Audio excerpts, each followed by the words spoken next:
তো প্রথমে এটা আঁকতে গেলে কি করতে হবে, তোমাদের একটা এই চৌকো বক্স করতে হবে। করার পরে তোমরা হরাইজেন্টাল এবং ভার্টিক্যাল লাইন টানবে, টেনে কেটে নেবে। কেটে এইবার মন দিয়ে শুনবে যেটা আমি বলছি সকলে। এই যন্ত্রমটা এক একজন এক একভাবে আঁকার বিধি দেয়, কিন্তু আমি তোমাদের সেই বিধিটাই বলছি যেটা রাইট পদ্ধতি।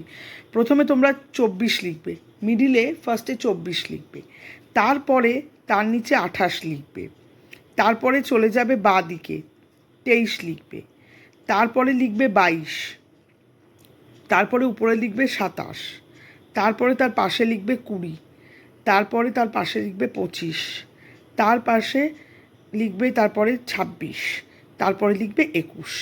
এইবার তোমার এই কুবের যন্ত্রটা রেডি হয়ে গেল, আঁকা হয়ে গেল।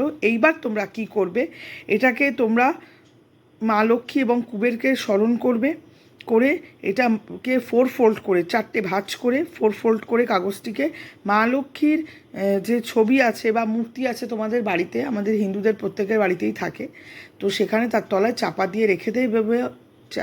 এবং তোমার মনের যে উইশ আছে সেই উইশটা ম্যানিফেস্ট করবে যে আমার কাছে টাকা পয়সা চলে এসছে, আমার অর্থনৈতিক সংকট চলে গেছে, আমি প্রসপারিটি এবং অ্যাবান্ডান্সের মধ্যে রয়েছি, মা লক্ষ্মী এবং ভগবান কুবের আমাকে সাহায্য করছে যাতে আমি উন্নতি করছি অর্থনৈতিকভাবে। তো এগুলোকে তোমরা ম্যানিফেস্ট করে ওই যে কাগজটাকে মূর্তি বা ছবির তলায় চাপা দিয়ে রাখবে। এটা 1 দিনও রাখতে পারো, আবার 7 দিনও রাখতে পারো। এবার রাখার পরে এরপর এই কাগজটাকে নিয়ে এসে তোমরা তোমাদের লকারে রাখতে পারো, মানি পার্সে রাখতে পারো,